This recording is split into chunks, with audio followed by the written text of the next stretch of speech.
मेरा नाम है मोहित और आपका स्वागत हमारे YouTube चैनल हिस्ट्री चैंपियन में। तो जैसा कि आप जानते हो, आपका जो पेपर होने वाला है हिंदी साहित्य का आधुनिक काव्य का फिफ्थ सेमेस्टर को, आपका भी पता है कि आपका जो पेपर होता है हिंदी साहित्य का कौन सा होता है, आधुनिक काव्य का पेपर होता है। इससे संबंधित आपके सामने पूरा का पूरा जो सिलेबस है वो अपन डिस्कस करने वाले हैं। पहले एग्जाम पैटर्न को डिस्कस करेंगे, फिर आपके सामने इसके जो इंपॉर्टेंट क्वेश्चन बता रहा हूं वो कहां पर मिलेंगे इसके बारे में बताऊंगा, साथ के साथ वीडियो क्लासेस कहां पर मिलेंगे उसके बारे में भी बताऊंगा। बस आपको तो क्या करना है, वीडियो पूरा देखना है, सारा वीडियो पूरा देखोगे तो आपके सामने कंप्लीट आपको जानकारी मिल जाएगी। चलिए शुरू करते हैं। जो आपका पेपर होने वाला है आधुनिक काव्य फिफ्थ सेमेस्टर का, इससे संबंधित सबसे पहले तो आपको क्लास शुरू करने से पहले सभी बच्चों को टारगेट देना चाहूंगा। अपन ने 30,000 सब्सक्राइबर का टारगेट ले रखा है। आप एक एक विद्यार्थी अगर चैनल को सब्सक्राइब करोगे तब अपन 30,000 सब्सक्राइबर के जो टारगेट है उस तक पहुंच पाएंगे। तो सभी बच्चों से प्लीज रिक्वेस्ट करता हूं, चैनल को जोर से सब्सक्राइब कर दो ताकि अपना 30,000 सब्सक्राइबर का जो टारगेट है वो अचीव हो जाएगा। आपको क्या फायदा मिलेगा, देखो मैं आपको फायदा बताता हूं। आप चैनल को सब्सक्राइब कर दोगे, नोटिफिकेशन ऑन कर लेना, जो भी क्लास आएगी ना सबसे पहले आपके पास पहुंच जाएगी। और लास्ट टाइम में कुछ ऐसे क्वेश्चन बता देता हूं, ऐसी मास्टर क्लास डालता हूं, उससे लगभग % देखने को मिलते हैं। कर लो भाई चैनल सब्सक्राइब, आपका ही फायदा है। साथ के साथ कोने में आपके सामने जो व्यू प्रोडक्ट वाला ऑप्शन है, इस पे क्लिक करके अगर फ्लिपकार्ट और मित्रा से कोई प्रोडक्ट खरीदोगे सबसे ज्यादा डिस्काउंट देखने को मिलेगा। तो जाओ और जाकर कोई प्रोडक्ट खरीदना चाहते हो तो खरीद सकते हो।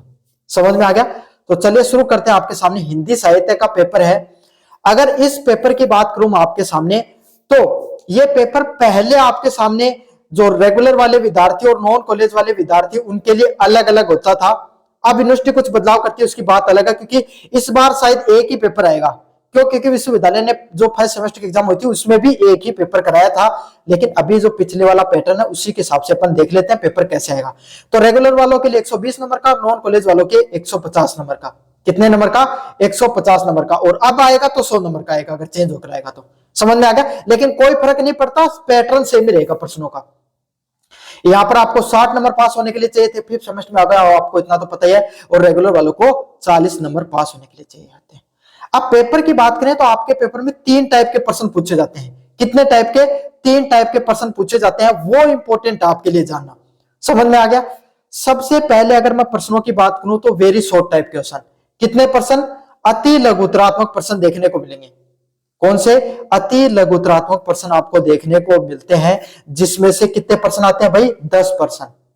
अति लघुतरात्मक प्रश्न आपको देखने को मिलेंगे और टोटल प्रश्न कितने आएंगे भाई? 10% आएंगे। और इसमें आपके जो लेखक है, जो सिलेबस है ना, जो आपकी सीरीज है, उसका पहले पन्ने पर जो सिलेबस दे रखा है, या अगर आपके पास सीरीज नहीं है तो मेरे नोट्स ही पढ़कर जा रहे हो तो जो अपनी यूनिवर्सिटी है उसका सिलेबस डाउनलोड कर लेना। वहां से जाकर सिलेबस में जितने कवि हैं, जो कहानी है ना, जो कवि है उनके महत्वपूर्ण उनके नाम रट लेना। मतलब सिलेबस में जो कवि है ना सबको नाम रट लियो। 3% भाई आएंगे, अभी बता दू था। समझ में आ गया? तो अच्छे से आपके सामने जितने जो कवि हैं, जो राइटर हैं, सबके नाम अच्छे से याद कर लेना। 2 से 3% देखने को मिलेंगे। आधुनिक काव्य से संबंधित जो कवि हैं उनके नाम याद कर लेना, उनके द्वारा लिखी गई कविताओं के नाम याद कर लेना। मैं आपको पहले बता रहा हूं 2 से 3, 5% यहीं से निकल जाएंगे कवियों से आपके। समझ में आ गया? बाकी 1-2% अलग देखने को मिलेगा। तो ये 10% आपके सामने देखने को मिलते हैं। 10 के 10% करने अनिवार्य होते हैं। इनमें कहीं भी अथवा नहीं आता है। क्या नहीं आता है? इनमें किसी प्रकार का अथवा नहीं देखने को मिलता है आपको। समझ में आ गया? इन प्रश्नों के सॉल्यूशन की बात करें कि भाई इन प्रश्नों का सॉल्यूशन आपको बनाना है तो कितने शब्दों में बनाओगे आप? तो आपको कितने शब्दों में, कितने लाइनों में? 3 से 4 लाइनों में। कितनी? 3 से 4 लाइन में आपको इनका सॉल्यूशन बनाना होता है। समझ में आ गया आपको? तो कुल जमा अगर आप पेज इसके अंदर भरोगे तो आपके 3 से 4 पेज ही भरेंगे, 3 से 4। और काफी विद्यार्थी इसी में एक पेज भर के आ जाते हैं। शॉर्ट टाइप क्वेश्चन में, वेरी शॉर्ट टाइप क्वेश्चन में गलती नहीं करनी है। नंबर आपको 1 से 2 नंबर ही मिलेगा, ज्यादा तो नंबर आपको मिलेंगे नहीं। तो ये गलती मत करना, 3 से 4 लाइन से ज्यादा मत भरना। और आपके सामने लगभग 2 से 3 पेजेस आपके आराम से भर जाएंगे इसके अंदर। समझ में आ गया आपको अच्छे से? अगले वाले प्रश्न आते हैं सह प्रसंग व्याख्या के। कौन से? सह प्रसंग व्याख्या के प्रश्न देखने को मिलते हैं। जो प्रश्न आपके कौन सी यूनिट से आएंगे? यूनिट नंबर 2, यूनिट नंबर 3 और यूनिट नंबर 4 के। कौन से? यूनिट नंबर 2, यूनिट नंबर 3 और यूनिट नंबर 4 से आपके सामने वो प्रश्न देखने को मिलेंगे। समझ में आ गया आपको अच्छे से। यूनिट नंबर 2, यूनिट नंबर 3 और यूनिट नंबर 4 से सह प्रसंग व्याख्या के प्रश्न आते हैं और प्रश्न नंबर 2, 3, 4 भी होंगे। मतलब आपको सह प्रसंग व्याख्या के 3 प्रश्न करने होंगे या शायद 2 करने हो सकता है, समझा। 2 या 3 प्रश्न आपको करने होते हैं। पर यूनिट नंबर 2 से 2 प्रश्न आएंगे अथवा में, यूनिट नंबर 3 से 2 प्रश्न आएंगे अथवा में, और यूनिट नंबर 4 से 2 प्रश्न आएंगे अथवा में। आपको कोई एक प्रश्न, आपको एक प्रश्न आपको चूज करके करना होता है। ये 100 टाइप क्वेश्चन में आते हैं। कौन से क्वेश्चनों में आते हैं? अभी तक ये सभी प्रश्न 100 टाइप क्वेश्चनों में देखने को मिलते थे आपके सामने। सह प्रसंग व्याख्या के प्रश्न जरूर से आएंगे। तो आपको क्या करना है, बार बार बता रहा हूं, जो राइटर है, जो कविता का नाम है, उसको अच्छे से याद कर लेना। क्यों? सह प्रसंग व्याख्या में लिखोगे तब आपके बहुत काम आएगा। वो आपको कुछ नहीं आता, लेकिन राइटर कॉपी चेक करने वाला क्या चेक करता है? क्या इसने सही लेखक का नाम लिखा है, सही कविता का नाम नहीं लिखा है? अगर आप सही वो चीज लिख कर आ जाते हो ना, तो टीचर अपने आप ही नंबर दे देगा आपको। समझ में आ गया? तो अच्छे से लेखक का नाम और कविता का नाम जरूर से याद कर लेना। सिलेबस ना चाप मारो, ठीक है। और नीचे 1-2 छंद छांद का नाम आप आराम से रट लेना अगर आपको कुछ नहीं आता है, और बाकी मोटा मोटा आप पढ़ के चले जाना। अगले वाले प्रश्न आते हैं लॉन्ग टाइप क्वेश्चन। कौन से प्रश्न? निबंधात्मक प्रश्न। यूनिट 1, यूनिट 2, यूनिट 3 और यूनिट 4, चारों यूनिट से 2-2 प्रश्न देखने को मिलेंगे। कितने प्रश्न? 2-2 प्रश्न देखने को मिलेंगे, और उसमें से कोई एक एक प्रश्न आपको करना होता है। कितने प्रश्न? एक एक प्रश्न। तो कुल जमा आपको निबंधात्मक प्रश्न कितने करने होंगे? 4 प्रश्न करने होते हैं। समझ में आ गया? शब्द सीमा की बात करें तो 300 शब्दों की शब्द सीमा होती है। कितने शब्दों की? 300 शब्दों की शब्द सीमा देखने को मिलती है। कितने शब्दों की भाई? अच्छे से जान लो, 300 शब्दों की शब्द सीमा होती है। मतलब सीधी सीधी मोटे तौर पे बात करूं, आपको 300 शब्दों में इनका पूरा सॉल्यूशन बनाना है। और 300 शब्दों का सॉल्यूशन, आगे पीछे का एक पेज, दूसरा आगे पीछे का एक पेज, तीसरे आगे पीछे का पेज, अगर इस हिसाब से अगर आप करोगे तब आपके 300 शब्दों में बन जाएगा। सह प्रसंग व्याख्या का मैंने बताया नहीं था, तो लगभग 100 से 150 शब्दों में आपको सॉल्यूशन बनाना होता है। लगभग 150-200 शब्दों में, जिसका अर्थ है 1.5 पेज, आगे पीछे का एक पेज, दूसरे वाला आधा पेज। अगर आप भर के आ सको तो ठीक है, नहीं आगे पीछे का एक पेज भर दोगे तो भी इनफ होता है। समझ में आ गया आपको अच्छे से? तो अब काफी बच्चों का सवाल आता है, सर कितने पेजेस भरे जिससे हमारे अच्छे से अच्छे अंक आ सके? तो बच्चों, ज्यादा पेज भरने से काफी बच्चा ने कंफ्यूजन है कि ज्यादा पेज भरो ज्यादा नंबर मिलने हैं, कि वो एक प्रकार को भ्रम है। अच्छा कंटेंट लिखो, जितना यूनिवर्सिटी, जितना पेजेस मैंने आपको बताया ना, उतना लिख कर आ जाओ, आपको अच्छे नंबर मिल जाएंगे। 15 से ज्यादा पेजेस, आप 15 या 17 पेज से ज्यादा अगर आप भर के आते हो तो आप आराम से पास हो जाओगे। समझ में आ गया आपको अच्छे से? तो इतना कंटेंट आप करके आ जाना। ज्यादा पेज बनो ज्यादा नंबर को मिले, 15-17 तक नाक को लगाया होगा, आराम से अच्छा नंबर थारे आ जाएगा। चलिए भाई, यूनिट 1 की बात करें, जिसमें पहला प्रश्न है। पहला प्रश्न क्या आपके सामने? प्रिय प्रवास के आधार पे राधा के विरह भाव की विशेषताओं की विवेचना कीजिए। क्या करना आपको?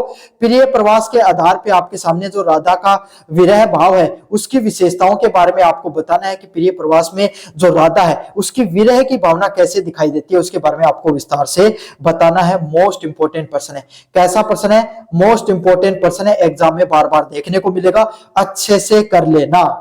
कौन सा प्रश्न है? प्रिय प्रवास में के आधार पर राधा के विरह भावनाओं की क्या क्या विशेषताएं हैं, क्या क्या विवेचनाएं हैं, विस्तार से बताओ। मोस्ट इंपोर्टेंट प्रश्न है। समझ में आ गया? तो प्रिय प्रवास के आधार पर राधा के विरह भाव के बारे में अच्छे से करके चले जाना। चलिए अगले वाले प्रश्न की तरफ बढ़ते हैं अपन। प्रिय प्रवास में अयोध्या सिंह उपाध्याय हरिओद के काव्य की भाव व कला पक्ष की विश्लेषण कीजिए। क्या बताना आपको?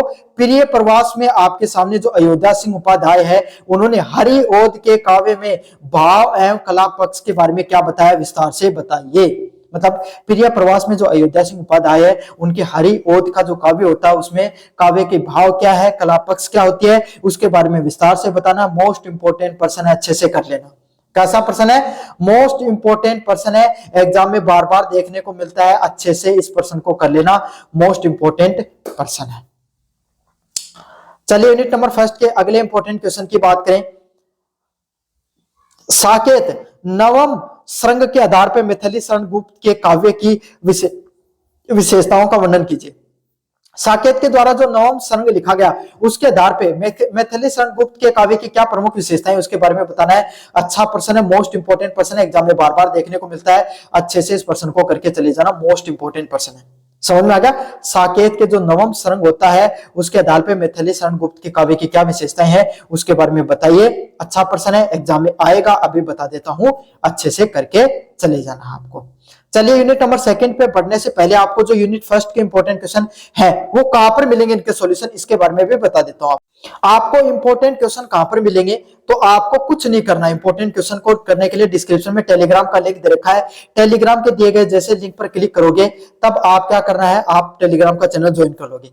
जैसे ज्वाइन करोगे तो आपको ऊपर की तरफ इंस्टीट्यूट चैंपियन लिखा होगा, यहां पर क्लिक करना है। जैसे क्लिक करोगे उसके बाद में आपके सामने जो फाइल वाला सेक्शन मिलेगा, कौन सा सेक्शन मिलेगा, फाइल वाला सेक्शन मिलेगा, यहां पर क्लिक करना है। यहां पर क्लिक करने के बाद में कोने में सर्च वाला ऑप्शन मिलेगा और यहां पर जाकर सर्च कर लेना, आपका पेपर है हिंदी लिटरेचर का, सिर्फ हिंदी सर्च कर लेना। हिंदी सर्च करोगे तब आपके सामने Hindi literature BA 5th semester के नाम से पीडीएफ देखने को मिलेगी। और काफी बार बच्चों को दिखाती नहीं है, थोड़ा सा ना नेट को ऑन ऑफ कर लिया करो अगर आपको नहीं दिखाई दे तो। समझ में आ गया। और कमेंट वाला ऑप्शन होता है, वहां पर जाकर देख लेना। सारे के सारे प्रश्नों का सॉल्यूशन मैंने बाकायदा करवा रखा है। नीचे की तरफ अगर आप देखोगे तो वेरी शॉर्ट टाइप क्वेश्चंस भी आपको करवा रखे हैं। ये सारे लॉन्ग टाइप क्वेश्चन है यूनिट वाइज, और वेरी शॉर्ट टाइप क्वेश्चन भी है, सब कुछ करवा रखा है। बस आपको तो पढ़ना है अच्छे से। समझ में आ गया। चलिए, अब काफी बच्चों को सवाल आता है, सर ये जो कंटेंट पढ़ा रहा हूं ये आपको कहां पर देखने को मिलेगा, हमारे आपके द्वारा जो पढ़ाया गया कंटेंट है। तो बच्चों, आपको जो क्लासेज हैं उस पीडीएफ में भी मैंने लिंक दे रखा है, इन पर्सनल सॉल्यूशन पर क्लिक पढ़ने के लिए इस लिंक पर क्लिक है, वहां से भी पढ़ सकते हो। उसके अलावा यूट्यूब पर जाना और सर्च करना आधुनिक काव्य बाय यूनिवर्सिटी चैंपियन। यहाँ पर एक क्लास देखने को मिलेगी, सर्च में शेखावाटी विश्वविद्यालय 5th सेमेस्टर मत पढ़ना, क्योंकि शेखावाटी सिलेबस सबका अलग अलग रहता है भाई, है ना। ये भी मत पढ़ना, आपके सामने ये पढ़ लेना। ये रही आपके लिए जो क्लास है, मैंने बाकायदा बना रखी है। नीचे की तरफ आना भाई, आपके सामने ये रही जो राजस्थान विश्वविद्यालय कॉलेज एग्जाम आधुनिक काव्य की जो मास्टर क्लास के नाम से कविता पढ़ी हुई है, इसको अच्छे से पढ़ लेना। शायद मैंने एक और क्लास भी पढ़ा रखी है, ये पढ़ लेना भाई आप विस्तार से। समझ में आ गया आपको अच्छे से। ये आधुनिक काव्य की जो राजस्थान विश्वविद्यालय से संबंधित और क्लास आएंगे वो पढ़ लेना। आप शेखावाटी के देख रहे हो तो शेखावाटी वाले ये पढ़ लेना, अजमेर वाले देख रहे हो तो वो पढ़ लेना। जो आपके सामने आधुनिक काव्य के जिस विश्वविद्यालय के हो, सारा का सारा कंटेंट मैंने पढ़ा रखा है। बस आप जाओ और जाकर सर्च करो आधुनिक काव्य बाय यूनिवर्सिटी चैंपियन, आपके सामने ऐसी क्लासेस देखने को मिल जाएंगी।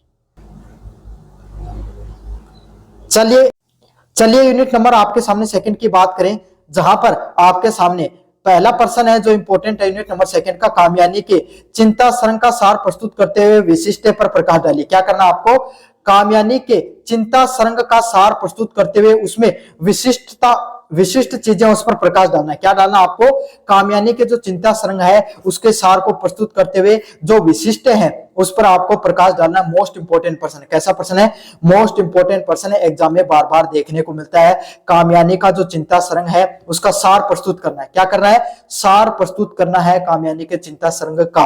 क्या है आपके सामने कामयानी का चिंता सरंग, उसका सार प्रस्तुत कीजिए और उसके विशिष्ट पर आपको प्रकाश डालना है। अच्छा प्रश्न है, मोस्ट इंपोर्टेंट एग्जाम में बार बार आता है, तो विस्तार से पढ़ लेना आपको। चलिए अगले वाले प्रश्न की बात करें। जयशंकर प्रसाद के काव्य की भावगत व कलागत विशेषताओं की विवेचना कीजिए। क्या करना है, जयशंकर प्रसाद की काव्य की भावगत व कलागत विशेषताएं क्या होती है उसके बारे में विस्तार से बताना। अच्छा प्रश्न है, जयशंकर प्रसाद के काव्य की क्या क्या भावगत विशेषताएं और क्या कलागत विशेषताएं, मतलब भावगत क्या विशेषताएं और कलागत क्या विशेषताएं, दोनों के बारे में विस्तार से बताना है। मोस्ट इंपोर्टेंट प्रश्न है, अच्छे से इस प्रश्न को कर लेना। समझ में आ गया आपको। जयशंकर प्रसाद की कलात्मक विशेषताओं के बारे में बता दो और भावनात्मक और कलात्मक विशेषताओं के बारे में भी बता दो। अच्छा प्रश्न है, करके चले जाना आपको। चलिए अगले वाले प्रश्न की बात करें। भिक्षुक कविता के आधार पर निराला की काव्य चेतनाएं एवं काव्य विशेषताओं के बारे में बताना है। क्या बताना है, भिक्षुक जो कविता है उसके आधार पर निराला की जो काव्य चेतना है और काव्य विशेषताएं क्या होती है उसके बारे में विस्तार से बताना है। क्या बताना है, भिक्षुक कविता के आधार पे निराला की काव्य चेतना क्या थी, काव्य विशेषताएं क्या थी, उसके बारे में आपको विस्तार से बताना है। मोस्ट इंपोर्टेंट प्रश्न है। कैसा प्रश्न है, मोस्ट इंपोर्टेंट प्रश्न है, एग्जाम में बार बार देखने को मिलता है। विस्तार से कर लेना। भिक्षुक कविता के आधार पर निराला की काव्य चेतना और काव्य विशेषताएं। अच्छे से प्रश्न कर लेना, एग्जाम में देखने को मिलेगा। चलिए यूनिट नंबर 3 की बात करें, जिसमें पहला इंपॉर्टेंट प्रश्न है रश्मि रथी के सप्तम श्रृंग पर कर्ण के चरित्र चित्रण कीजिए। क्या करना आपको, रश्मि रथी के सप्तम श्रृंग के आधार पे आपको कर्ण का जो चरित्र चित्रण है उसके बारे में बताना है। समझ में आ गया? रश्मि रथी के जो सप्तम श्रृंग है उसके आधार पे कर्ण का जो चरित्र कैसा था उसका चरित्र चित्रण बताओ। आपको मोस्ट इंपोर्टेंट प्रश्न है। कैसा प्रश्न है? मोस्ट इंपोर्टेंट प्रश्न है, एग्जाम में बार बार देखने को मिलता है, अच्छे से करके चले जाना है। रश्मि रथी के सप्तम श्रृंग के आधार पे कर्ण का चरित्र चित्रण। समझ में आ गया? अच्छे से कर लेना। चलिए भाई अगले वाले प्रश्न की तरफ बढ़ते हैं। रश्मि रथी को दिनकर का उत्कृष्ट काव्य सिद्ध कीजिए। तो रश्मि रथी को दिनकर का उत्कृष्ट काव्य क्यों कहा जाता है? सिद्ध करना, आपको क्या सिद्ध करना है? रश्मि रथी को दिनकर का उत्कृष्ट काव्य के रूप में कैसे गिना जाता है बताइए। मोस्ट इंपोर्टेंट है, क्या है? मोस्ट इंपोर्टेंट है। रश्मि रथी को दिनकर का उत्कृष्ट काव्य के रूप में कैसे जाना जाता है, सिद्ध करना है। मोस्ट इंपोर्टेंट क्वेश्चन है, बार बार एग्जाम में देखने को मिलता है। चलिए अगले वाले प्रश्न की बात करें आपके सामने। आगे के नदी के दीप और साप कविता में निहित मूल चेतना के बारे में बताइए। क्या बताना आपको? आगे के द्वारा, जो आगे हैं उनके द्वारा नदी के दीप और साप कविता में निहित जो मूल चेतना दिखाई पड़ती है, क्या है? मूल चेतना दिखाई पड़ती है आपके सामने, उसके बारे में विस्तार से बताना है।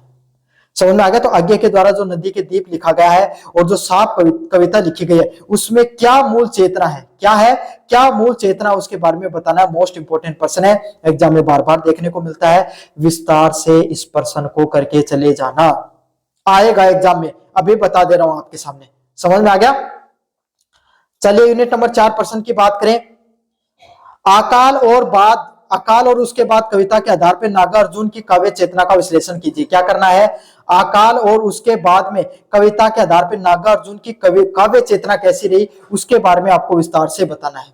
मतलब अकाल और उसके बाद में जो कविता है उसके आधार पर नागार्जुन की काव्य के बारे में क्या विचारधारा रखते थे, काव्य की उनकी चेतना कैसी थी, उसके बारे में विश्लेषणात्मक रूप से आपको बताना है। मोस्ट इंपोर्टेंट प्रश्न है। कैसा प्रश्न है? मोस्ट इंपोर्टेंट प्रश्न है, एग्जाम में बार बार देखने को मिलता है, अच्छे से कर लेना।